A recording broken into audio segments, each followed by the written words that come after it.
Micro finance ಆಟೋಟೋಪಕ್ಕೆ ಹಿಂದೆ ಕೊನೆ ಬೀಳತ್ತಾ? ಬಡವರ ರಕ್ತ ಹೀರುವವರ ವಿರುದ್ಧ ಕಠಿಣ ರೂಲ್ಸ್, ಸುಗ್ರೀವಾಜ್ಞೆ ಮೂಲಕ ಕಠಿಣ ಕಾನೂನು ತರುವುದಕ್ಕೆ ತೀರ್ಮಾನಿಸಲಾಗಿದೆ. ಕ್ಯಾಬಿನೆಟ್ ಒಪ್ಪಿಗೆಯನ್ನು ಪಡೆದು ಗವರ್ನರ್ಗೆ ರವಾನೆಯನ್ನ ಮಾಡಲಾಗಿದೆ. ಇಂದು ಸಿಎಂ ನೇತೃತ್ವದಲ್ಲಿ ಮಹತ್ವದ ಸಚಿವ ಸಂಪುಟ ಸಭೆ ಇದೆ. ಈ ಸಭೆಯಲ್ಲಿ ಮೈಕ್ರೋ ಫೈನಾನ್ಸ್ ಕಿರುಕುಳದ ಬಗ್ಗೆ ಚರ್ಚೆಯನ್ನ ಮಾಡಲಾಗುತ್ತೆ. ಈಗಾಗಲೇ ರಾಜ್ಯದಲ್ಲಿ ಸಾಕಷ್ಟು ರೀತಿಯಾದಂಥ ಜನ ಸಮಸ್ಯೆಯನ್ನು ಎದುರಿಸ್ತಿದ್ದಾರೆ, ಅನುಭವಿಸ್ತಾ ಇದ್ದಾರೆ. ಈ ಮೈಕ್ರೋ ಫೈನಾನ್ಸ್ಗಳ ಹಾವಳಿಗೆ ಕೆಲವರು ಜೀವ ಕಳ್ಕೊಂಡಿದ್ದಾರೆ, ಕೆಲವರು ಊರು ಬಿಟ್ಟಿದ್ದಾರೆ. ಶನಿವಾರ ಒಂದು ಪ್ರಮುಖವಾದಂಥ ಚರ್ಚೆಯನ್ನು ಮಾಡಲಾಗಿತ್ತು. ಕಾನೂನು ಸಚಿವರು, ಗೃಹ ಸಚಿವರು, DCM, CM, ಕಾನೂನು ತಜ್ಞರು ಹೀಗೆ ಎಲ್ಲರೂ ಕೂಡ ಒಂದು ಮೀಟಿಂಗನ್ನು ಮಾಡಿದ್ರು. ಇದರಲ್ಲಿ ಏನೇನು ಕಡಿವಾಣ ಹಾಕಬಹುದು, ಯಾವ ರೀತಿಯಾದಂಥ ಕ್ರಮಗಳನ್ನು ಕೈಗೊಳ್ಳಬಹುದು ಅನ್ನೋದ್ರ ಬಗ್ಗೆ ಚರ್ಚೆ ಮಾಡಲಾಗಿತ್ತು. ಇವತ್ತು ಪ್ರಮುಖವಾಗಿ ಸುಗ್ರೀವಾಜ್ಞೆ ಮುಖಾಂತರವಾಗಿ ಆ ಕಠಿಣ ಕಾನೂನನ್ನು ಜಾರಿ ಮಾಡುವುದಕ್ಕೆ ನಿರ್ಧರಿಸಲಾಗಿದೆ. ಮೊದಲಿಗೆ ಕ್ಯಾಬಿನೆಟ್ ಒಪ್ಪಿಗೆಯನ್ನು ಪಡ್ಕೊಳ್ಬೇಕಾಗತ್ತೆ. ಕ್ಯಾಬಿನೆಟ್ ಒಪ್ಪಿಗೆಯನ್ನು ಪಡೆದು ಗವರ್ನರ್ಗೆ ರವಾನೆ ಮಾಡುವಂಥ ನಿಟ್ಟಿನಲ್ಲಿ ಸರ್ಕಾರ ಪ್ಲಾನ್ ಮಾಡ್ಕೊಂಡಿದೆ.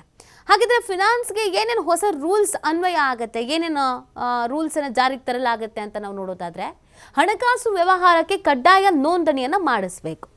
ಕೆಲವೊಂದು ನೋಂದಣಿ ಇಲ್ಲದೇನೆ ಕೆಲವೊಂದಷ್ಟು ಫೈನಾನ್ಸ್ಗಳು ತಲೆ ಎತ್ತಿದೆ. ಸೊ ಆ ಕಾರಣಕ್ಕಾಗಿ ಕಡ್ಡಾಯ ನೋಂದಣಿಯನ್ನು ಮಾಡಿಸಲೇಬೇಕು. ಸಾಲ ಕೊಡೋದು ವಸೂಲಾತಿಯಲ್ಲಿ ಪಾರದರ್ಶಕತೆ ಇರಬೇಕು. ರಿಸರ್ವ್ ಬ್ಯಾಂಕ್ನ ಮಾರ್ಗಸೂಚಿಗಳ ಅನ್ವಯ ಕಾರ್ಯವನ್ನು ನಿರ್ವಹಿಸಬೇಕು. ಅಂದರೆ ರಿಸರ್ವ್ ಬ್ಯಾಂಕ್ ಒಂದಷ್ಟು ಬಡ್ಡಿ ಇಷ್ಟೇ % ಇರಬೇಕು ಹೀಗೆ ಅನ್ನುವಂಥದ್ದು ಒಂದಷ್ಟು ಮಾರ್ಗಸೂಚಿಗಳಿದೆ, ಗೈಡ್ಲೈನ್ಸ್ಗಳಿದೆ. ಅದನ್ನು ಕೆಲವು ಗಾಳಿಗೆ ತೂರ್ಬಿಟ್ಟಿದೆ. ಹಾಗಾಗಿ ಆ ಮಾರ್ಗಸೂಚಿಗಳ ಅನ್ವಯವೇ ಕಾರ್ಯನಿರ್ವಹಿಸಬೇಕು. ಸಂಸ್ಥೆ ಪ್ರಾರಂಭಿಸಿದ 30 ದಿನದೊಳಗೆ ನೋಂದಣಿಯನ್ನು ಕಡ್ಡಾಯ ಮಾಡಬೇಕು. 1 ತಿಂಗಳು ಒಳಗಡೆ ನೋಂದಣಿ ಕಡ್ಡಾಯವಾಗಿ ಆಗಿರಲೇಬೇಕು.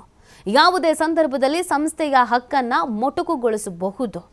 ಭಾರತೀಯ ನಾಗರಿಕ ಸುರಕ್ಷಿತ ಕಾಯ್ದೆ 103, 104 ಅಡಿ ಸಂಸ್ಥೆಯನ್ನು ಸೀಸ್ ಮತ್ತು ಸರ್ಚ್ ಮಾಡೋಕ್ಕೆ ಪೊಲೀಸರಿಗೆ ಅವಕಾಶ ಇದೆ. ಈ ಥರದ್ದೇನು ರೂಲ್ಸ್ಗಳನ್ನ ಫಾಲೋ ಮಾಡ್ತಾ ಇಲ್ಲ ಅಂತ ಅಂದರೆ ಆ ಸಂಸ್ಥೆಗಳನ್ನು ಮುಟ್ಗೋಲು ಹಾಕೋಬಹುದು, ಸೀಸು ಮಾಡ್ಬೋದು, ಸರ್ಚು ಮಾಡ್ಬೋದು. ಅದು ಪೊಲೀಸರಿಗೆ ಅವಕಾಶ ಇದೆ, ಪೊಲೀಸರ ವ್ಯಾಪ್ತಿಯಲ್ಲಿ ಬರುತ್ತೆ. ಇನ್ನು ವ್ಯಕ್ತಿಗೆ ಸಾಲ ನೀಡಿಕೆ ಬಡ್ಡಿಯ ಪಾರದರ್ಶಕವಾಗಿರಬೇಕು. ಸೊ ಎಷ್ಟು ಸಾಲ ನೀಡಿದರೆ ಎಷ್ಟು ಬಡ್ಡಿ ತೆಗೆದುಕೊಳ್ತಿದ್ದಾರೆ ಅದ್ರ ಬಗ್ಗೆ ಕ್ಲಾರಿಟಿ ಇರಬೇಕು. ಸಾಲ ನೀಡಿಕೆ ವಸೂಲಾತಿ ವೇಳೆ ರಿಜಿಸ್ಟರ್ ಕಡ್ಡಾಯವಾಗಿರಬೇಕು. ನೋಂದಣಿ ಮಾಡಿಕೊಳ್ಳದ ಸಂಸ್ಥೆಗಳು ಸಾಲವನ್ನು ಕೊಡೋ ಹಾಗಿಲ್ಲ, ವಸೂಲಿನೂ ಮಾಡೋ ಹಾಗಿಲ್ಲ. ಮಾಡಿದ್ರೆ ಶಿಕ್ಷೆ ಕಡ್ಡಾಯ. ಲೋನ್ ಕಾರ್ಡ್ನಲ್ಲಿ ಸ್ಥಳೀಯ ಭಾಷೆಯಲ್ಲೇ ವಿವರ ಇರಬೇಕು. ಸೈನ್ ಹಾಕಿಸ್ಕೊಬಿಡ್ತಾರೆ, ಇಂಗ್ಲೀಷಲ್ಲಿ, ಹಿಂದಿಯಲ್ಲಿ, ಬೇರೆ ಬೇರೆ ಭಾಷೆಯಲ್ಲಿ ಇತ್ತು ಅಂತಂದರೆ ಈ ಪಾಪ ಕೆಲವರು ದುಡ್ಡು ಸಿಗುತ್ತೆ ಅನ್ನೋ ಲೆಕ್ಕಾಚಾರದಲ್ಲಿ ಎಲ್ಲದಕ್ಕೂ ಸೈನ್ ಹಾಕಿಬಿಡ್ತಾರೆ. ಹಾಗಾಗಿ ಕನ್ನಡ ಭಾಷೆಯಲ್ಲಿಯೇ ಲೋನ್ ಕಾರ್ಡ್ಗಳು ಇರಬೇಕು. ನಿಯಮವನ್ನು ಉಲ್ಲಂಘಿಸಿದ್ರೆ ಅಂತಹ ಸಂಸ್ಥೆ ಇಲ್ಲವೇ ವ್ಯಕ್ತಿಯ ವಿರುದ್ಧ ಕಠಿಣ ಶಿಕ್ಷೆಯನ್ನು ತೆಗೆದುಕೊಳ್ಳಲಾಗತ್ತೆ. ಅಂದರೆ ಕನಿಷ್ಠ 6 ತಿಂಗಳು ಸಜೆ, 10,000 ದಂಡವನ್ನು ವಿಧಿಸಬಹುದು. ಗರಿಷ್ಠ 3 ವರ್ಷ ಶಿಕ್ಷೆ, 1 ಲಕ್ಷದವರೆಗೂ ಫೈನ್ ಹಾಕಬಹುದು. ಇದಕ್ಕೆಲ್ಲ ಅವಕಾಶವನ್ನು ಮಾಡಿಕೊಡುವಂಥ ನಿಟ್ಟಿನಲ್ಲಿ ಇವತ್ತು ಸಚಿವ ಸಂಪುಟದ ಒಪ್ಪಿಗೆಯನ್ನು ಪಡ್ಕೊಳ್ಬೇಕಾಗತ್ತೆ.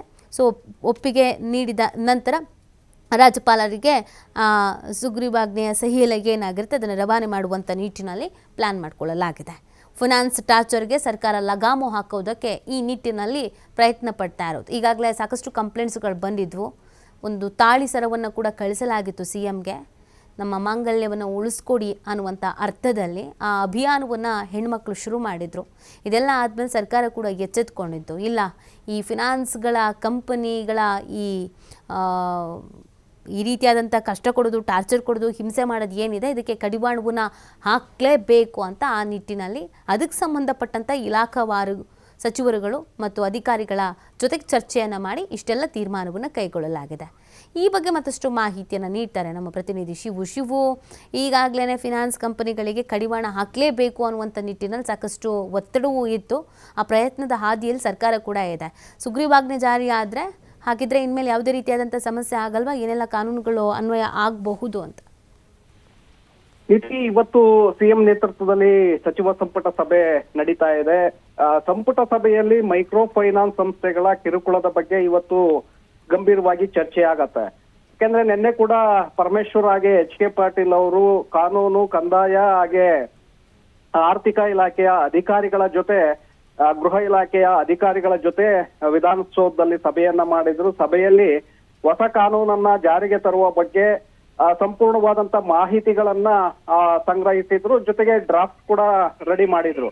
ಮುಖ್ಯಮಂತ್ರಿಗಳ ಜೊತೆ ಅದನ್ನ ಮತ್ತೊಮ್ಮೆ ಚರ್ಚಿಸಿ ಇವತ್ತು ನಡೆಯುವಂತ ಸಂಪುಟ ಸಭೆಯಲ್ಲಿ ಅದನ್ನ ನಾವು ಸುಗ್ರೀವಾಜ್ಞೆ ಮೂಲಕ ಜಾರಿಗೆ ತರ್ತೇವೆ ಅನ್ನುವಂತ ಮಾತನ್ನು ಕೂಡ ಇಬ್ಬರು ನಾಯಕರು ಹೇಳಿದ್ರು. ಹಾಗಾಗಿ ಇವತ್ತಿನ ಸಂಪುಟ ಸಭೆಯಲ್ಲಿ ಈ ಹೊಸ ಕಾನೂನಿಗೆ ಸಂಬಂಧಪಟ್ಟಂತೆ ಚರ್ಚೆಯಾಗುವಂತ ಸಾಧ್ಯತೆಗಳಿದೆ. ಒಂದು ವೇಳೆ ಅದನ್ನ ಮಂಡನೆ ಮಾಡಿದ್ದೇ ಆದ್ರೆ, ಆ ಡ್ರಾಫ್ಟ್ ಅನ್ನ ಮಂಡನೆ ಮಾಡಿದ್ದೇ ಆದ್ರೆ ಗಂಭೀರವಾಗಿ ಚರ್ಚೆಗಳಾಗತ್ತೆ, ನಂತರ ಸಲಹೆಗಳನ್ನ ಪಡೆಯಲಾಗತ್ತೆ, ಸಂಪುಟ ಸದಸ್ಯರ ಅಭಿಪ್ರಾಯಗಳನ್ನ ಪಡೆದು ಅಂತಿಮವಾಗಿ ಸುಗ್ರೀವಾಜ್ಞೆ ಮೂಲಕ ಆ ಕಾನೂನನ್ನ ಜಾರಿಗೆ ತರುವಂತ ಒಂದು ನಿರ್ಣಯವನ್ನ ಇವತ್ತಿನ ಸಂಪುಟ ಸಭೆಯಲ್ಲಿ ತೆಗೆದುಕೊಳ್ಳುವಂತ ಸಾಧ್ಯತೆಗಳಿದೆ.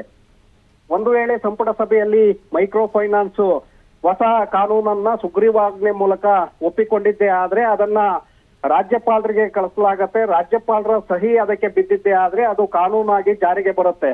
ಯಾಕಂದ್ರೆ ಯಾವುದೇ ಕಾಯ್ದೆಯನ್ನ ಜಾರಿಗೆ ತರಬೇಕಾದ್ರೆ ಅದು ಸಂಸತ್ತಿನಲ್ಲಿ ಮಂಡನೆ ಆಗ್ಬೇಕಾಗತ್ತೆ. ರಾಜ್ಯ ಮಟ್ಟಕ್ಕೆ ಹೋದಂತ ಸಂದರ್ಭದಲ್ಲಿ ರಾಜ್ಯದ ವಿಧಾನಸಭೆ, ವಿಧಾನ ಪರಿಷತ್ನಲ್ಲಿ ಚರ್ಚೆಗಳಾಗ್ಬೇಕಾಗತ್ತೆ. ನಂತರವೇ ಹೊಸ ಕಾನೂನು ಜಾರಿಗೆ ಬರುತ್ತೆ. ರಾಜ್ಯ ಮಟ್ಟದಲ್ಲಿ ಈಗ ವಿಧಾನಸಭೆ ಅಥವಾ ವಿಧಾನ ಪರಿಷತ್ ಕಲಾಪಗಳು ಸದ್ಯಕ್ಕೆ ಇಲ್ಲ. ಬಜೆಟ್ ಅಧಿವೇಶನ ಪ್ರಾರಂಭವಾಗಬೇಕಾಗತ್ತೆ. ಅಧಿವೇಶನದಲ್ಲಿ ಈ ವಿಚಾರವನ್ನ ಮಂಡನೆ ಮಾಡ್ಬೇಕಾಗತ್ತೆ. ಆದ್ರೆ ಅಲ್ಲಿಯವರೆಗೂ ಕೂಡ ನಾವು ಕಾದು ಕುಳಿತುಕೊಳ್ಳೋದಕ್ಕೆ ಸಾಧ್ಯ ಇಲ್ಲ. ಅಲ್ಲಿಯವರೆಗೆ ಕಿರುಕುಳದ ಪ್ರಮಾಣಗಳು ಕೂಡ ಹೆಚ್ಚಾಗಬಹುದು. ಹಾಗಾಗಿ ನಾವು ತುರ್ತು ಇದನ್ನ ಜಾರಿಗೆ ತರಲೇಬೇಕು. ಹಾಗಾಗಿ ಸುಗ್ರೀವಾಜ್ಞೆ ಮೂಲಕ ನಾವು ಈ ಕಾನೂನನ್ನ ಜಾರಿಗೆ ತರ್ತೇವೆ ಅಂತೇಳಿ ಮುಖ್ಯಮಂತ್ರಿಗಳು ಕೂಡ ಹೇಳಿದ್ರು.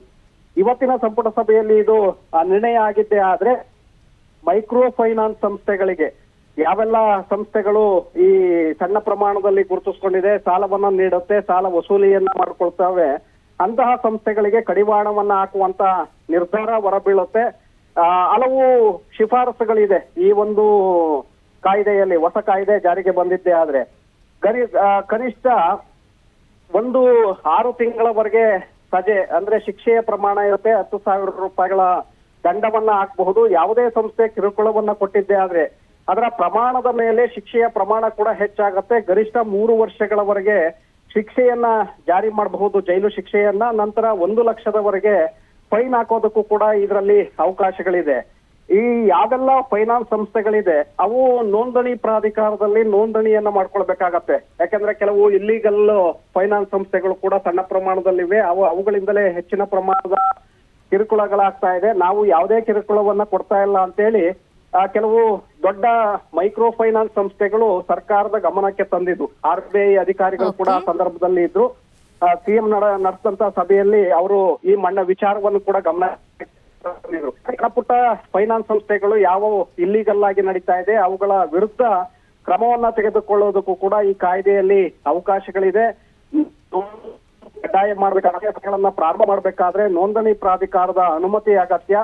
ಜೊತೆಗೆ ಕಿರುಕುಳ ಅಥವಾ ಇನ್ನಿತರೆ ಮಾನಸಿಕವಾಗಿ, ದೈಹಿಕವಾಗಿ ಸಾಲ ಪಡೆದವರ ಮೇಲೆ ಬಲವಂತವಾಗಿ ರೌಡಿಗಳನ್ನ ಬಿಟ್ಟು ಅವರ ಕುಟುಂಬ ಸದಸ್ಯರನ್ನ ಬೀದಿಗಿಳಿಯುವಂತ ಪ್ರಯತ್ನಗಳನ್ನ ಮಾಡಿದ್ದೇ ಆದ್ರೆ ಅಂತಹ ಸಂಸ್ಥೆಗಳ ಮಾನ್ಯತೆಯನ್ನೇ ರದ್ದುಪಡಿಸುವಂತಹ ಅಧಿಕಾರ ಈ ನೋಂದಣಿ ಪ್ರಾಧಿಕಾರಗಳಿಗಿರುತ್ತೆ. ಯಾವುದೇ ಕಾರಣಗಳನ್ನ ಕೊಡದೆ ನೇರವಾಗಿ ಕ್ರಮವನ್ನ ತೆಗೆದುಕೊಳ್ಳೋದಕ್ಕೆ ಸಂಪೂರ್ಣವಾದಂತಹ ಹೊಣೆಗಾರಿಕೆಯ ನೋಂದಣಿ ಪ್ರಾಧಿಕಾರಕ್ಕೆ ಇರುತ್ತೆ.